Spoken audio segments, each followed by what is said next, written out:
Hello beautiful people, welcome to my channel Become the Disruptor. My name is Magda, I'm a trauma-informed therapist, and today we're going to be talking about your emotions, but from a neuroscientific perspective. So no psychological models here, just pure neuroscience, pure science that is supported by facts, by empirical evidence. So you can ditch the psychological outdated models and actually look at your emotions from the biology that it is, because all of us have brain, all of us have nervous system, and now it's time to actually properly educate ourselves so we can move with mental health towards 21st century rather than being stuck in the 20th century with the outdated models that we unfortunately inherited. So emotions.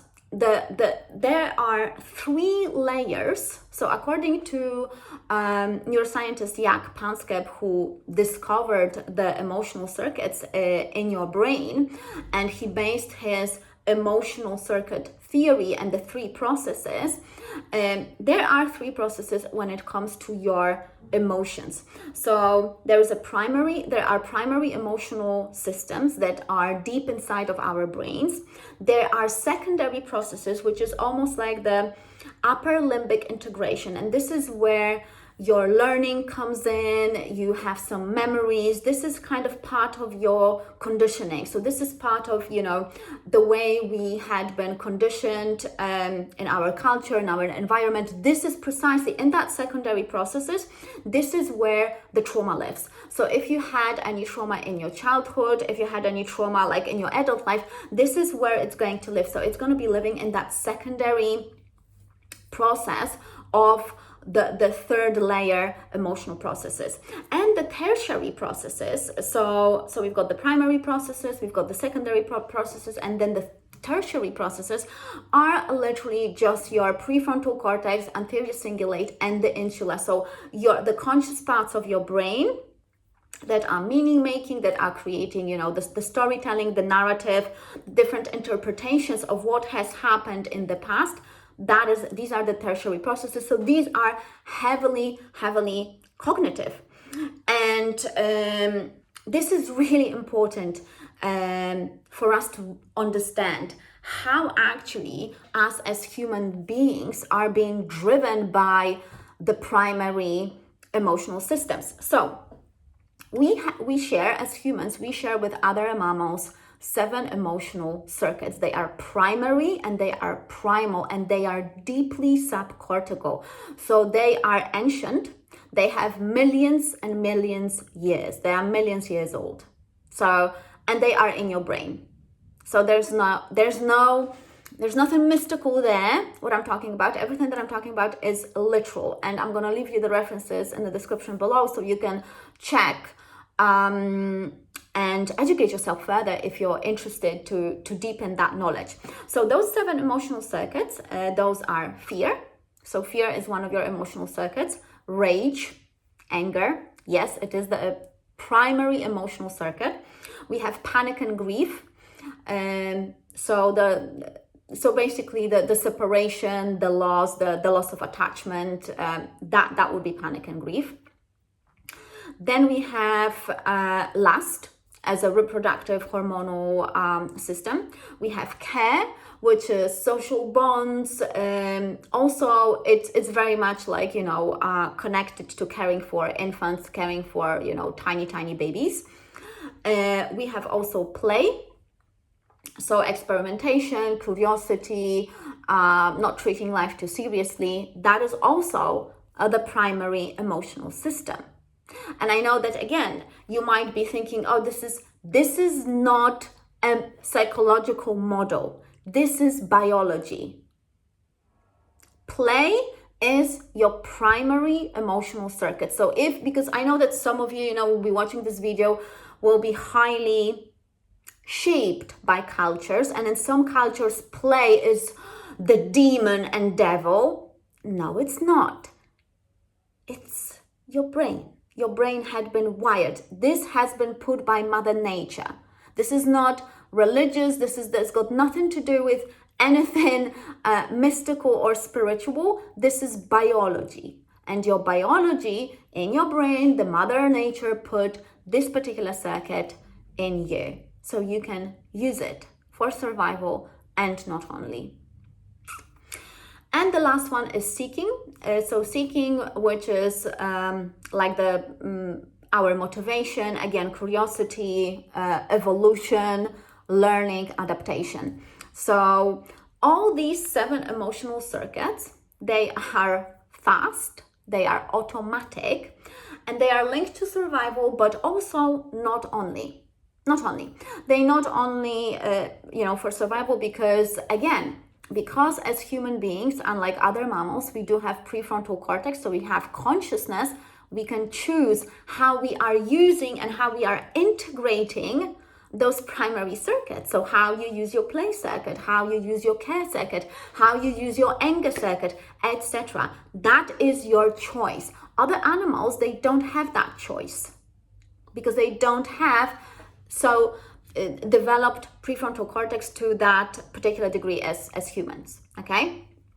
So because they are fast and because they are automatic, they also, and this is kind of where we're now moving on to the secondary processes, because secondary processes, they are like upper limbic integration. So they are like in between the cognitive, self-aware part of you and that very ancient and deeply subcortical. So they like in between.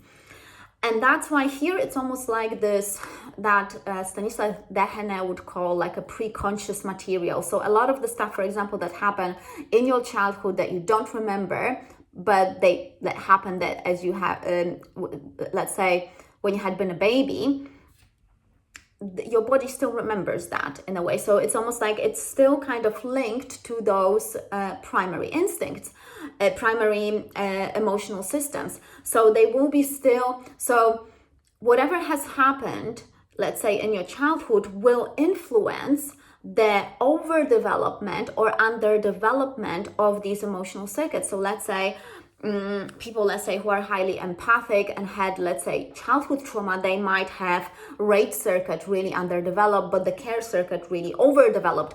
But again, it really depends on a particular circumstances and on an individual. So you have to investigate how you are relating to those 7 circuits, because like I said, whether you want it or not, you do have emotional systems in your brain. And I know it's a bad news for some people because we don't, again, we're being trained by, or, shaped by some cultures not to like our emotions, but we are emotional creatures. That's it. This is that's biology. So there's nothing to argue there about. Unless the new data comes in, then we can update our knowledge. But currently, this is the newest data. That's it. So the secondary processes, this is like the process when we start integrating what's happening outside and what we had been let's say, originally wired. So you're learning. So you're using your emotional primary circuits for learning life, how to be in life. And that's why then we develop, let's say in childhood, there's certain survival patterns, certain survival mechanisms, because this is when you learn, this is how life works. So I need to do this in order to get that. But unfortunately also, it's all based in survival. So unless almost like whatever allowed you to survive in childhood, that's why sometimes it's not going to be functioning in your adult life. It's going to be actually sabotaging you, when actually, it's not even sabotage. It's basically your brain is, again, trying to help you to survive. So the secondary process is really important because this is like this preconscious material, like Stanisław Dehaene would say. This is where your conditioning lives, your programming lives, the trauma lives. This is all this kind of, some people again would call it subconscious. It's not subconscious. These are secondary processes. There is no subconscious in neuroscience and in science. There are sometimes, like I said, the preconscious material, which is those secondary processes. So it's like an upper limbic integration between the primary circuits and the tertiary processes. So the tertiary processes, this is where your prefrontal cortex makes meaning, writing stories about your life, writing stories about other people, interpreting life, interpreting reality, interpreting, narratives. So as you can see, that's why it's hugely important for you to become aware 100%. Yes, your prefrontal cortex is essential for you to heal, to recover from trauma, to grow. Yes. But if you're going to ignore the subcortical layers of your brain, aka your nervous system and your body, you're not going to get anywhere. You're not going to get anywhere, because those little micro movements of nervous system that allowed you to survive, they're going to still lead you to the same behavior. Because your nervous system is very smart and it wants you to survive. And it's not mean, it's not evil, it just wants your survival. So until you start using your prefrontal cortex to think and then help your body to regulate itself, being very kind to the body and cooperating with the body and with your limbic processes and with your unconscious processes, only then you're going to be able to properly grow and properly evolve. So this is why, people get literally stuck in therapy, because they think that talking will do the work, or they come to therapists and they think that the therapist is gonna live life for them. That's not gonna happen. It's so actually horrible, because when you think that you are relying on other person, whether that's a therapist or someone else, for you to grow, then you're dependent essentially, and that's not how life works. So the cognitive insight that you get from therapy, that might not ever lead to emotional change if you're not going to start taking new actions and you're not going to start incorporating new behaviors into your life. So you have to stabilize your unconscious through bodily regulation, through meeting the needs of your body as a lifestyle. There is not I'm just going to do it for my manifestation or for healing. No. You either do it and you make it a lifestyle, or you will always going to be stuck. You're always going to be healing. I experienced those, guys, myself. I healed from really, some horrible stuff. So that is the information that you need to properly heal and grow. Heal and grow, because after you're going to do that, you're going to be growing a lot.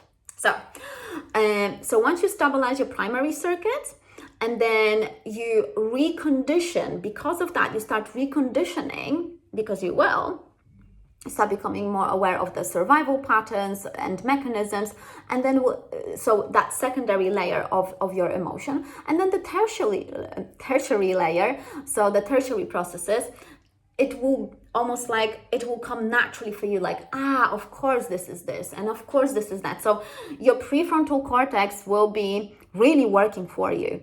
And that's why this knowledge is literally almost this is the adult way to heal, because you can't really escape your biology, your neurobiology, and neuroscience is here for that. So you probably will have to maybe do some, child regression, or doing some inner child work. Yes, please do that, but don't treat it as a bridge towards your actual healing and towards adulthood, because your emotional life is really layered. As you can see, it's got 3 layers, and once you start working with those layers, understanding them and really working with them to have a better life, rich, not rich in the financial way or economical way, but just rich and full, as in you basically enjoying living it. That's it. So I trust that I was helpful. So please like, share, subscribe. And also, if you want to book a session with me, you've got some links down below. And yeah, I will see you in my next video. Bye bye.